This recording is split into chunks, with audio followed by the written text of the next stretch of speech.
개인회생 중인데 부모님이 생활비를 보태주는 게 문제되는지 궁금해하시는 분들 많으시죠? 부모님 도움 자체가 문제라기보다는 그 돈이 어떤 용도로, 어떤 방식으로 어떻게 정리되어 있느냐가 핵심입니다. 그럼 오늘은 부모님이 도와주시면 어디까지 괜찮고 어디부터 위험해지는지 기준을 정리해보는 거네요. 생활비 지원과 변제 대납의 차이, 이체, 현금, 명의 문제, 그리고 상담에서 실제로 가장 많이 생기는 오해 패턴까지 정리해드리겠습니다.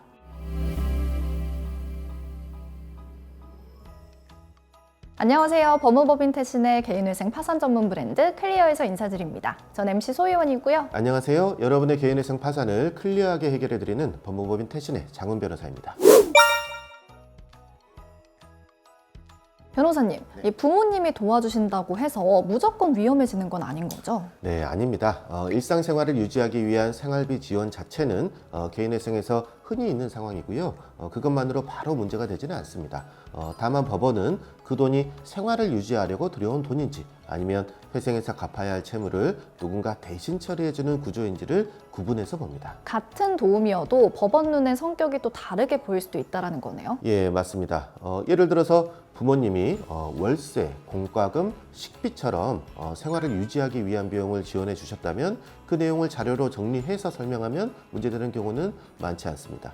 하지만 변제금은 부모님이 매달 내주실게요처럼 보이면 법원에서는 그걸 채무자 본인의 변제 능력이라고 볼 수 있는지 더 엄격하게 보게 됩니다. 그러면 이 부모님이 도와주시는데 실제 실무에서 가장 많이 문제되는 상황은 어떤 건가요? 대표적으로 두 가지입니다. 첫째, 현금으로 주고받아서 기록이 전혀 남지 않은 경우입니다. 이렇게 되면 나중에 얼마를 왜, 언제 받았는지를 설명하기 어렵습니다. 둘째, 명의가 섞이는 경우입니다.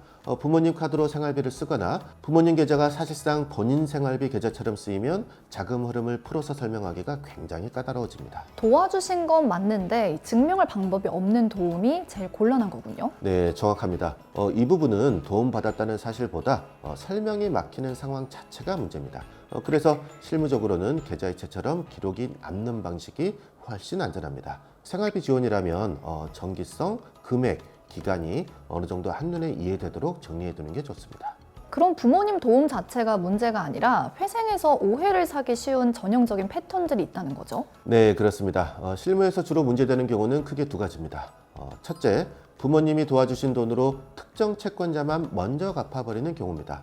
전화가 너무 무서워서 거기만 막자라는 마음은 이해되지만 회생에서는 편파적으로 갚은 흔적으로 불리하게 해석될 수 있습니다. 둘째, 부모님 도움으로 생활했는데 관련 자료가 전혀 없는 경우입니다. 법원이 그 기간 생활비는 어떻게 마련했나요? 라고 물었을 때 설명이 막히는 경우입니다. 이 두 가지 중에 하나라도 해당되면 보정명령이 붙는 경우가 상당히 많습니다. 설명이 부족하면 변제계획 전체를 다시 짜야 하거나 인가까지 시간이 크게 늘어질 수 있습니다.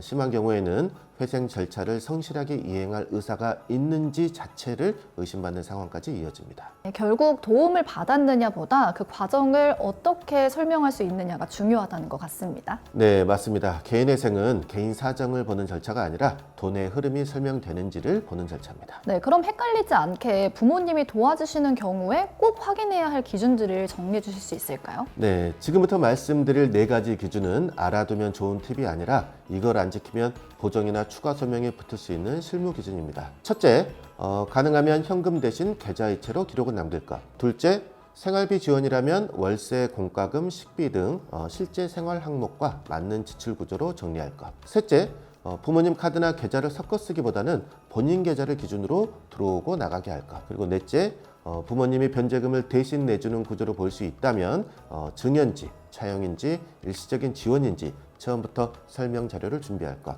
이렇게 네 가지는 부모님 도움을 받는 경우에 회생 절차가 불리해지지 않도록 반드시 지켜주셔야 하는 기준이라고 보시면 됩니다. 네, 정리하자면 부모님 도움은 가능하지만 대신 기록은 꼭 필요하다는 거네요. 네, 맞습니다.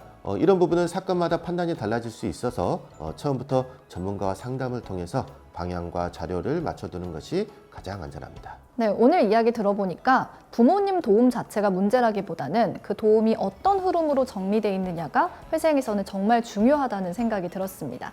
변호사님, 오늘 내용 한 줄로 정리해 주시죠. 부모님 지원은 가능하지만 현금, 명의 혼용, 특정 채권자 선지급처럼 오해를 부르는 구조를 피하고 이체 기록과 생활비 성격이 분명하게 보이도록 정리하는 것이 핵심입니다. 혹시 혼자 판단하다가 도움을 받아도 괜찮은 건지, 괜히 더 꼬이지는 않을지 고민하고 계셨다면 오늘 영상이 정리의 기준이자 판단의 출발점이 되었으면 좋겠습니다. 오늘 준비한 영상 여기까지고요. 영상이 유익하셨다면 구독, 좋아요, 알림 설정 부탁드립니다.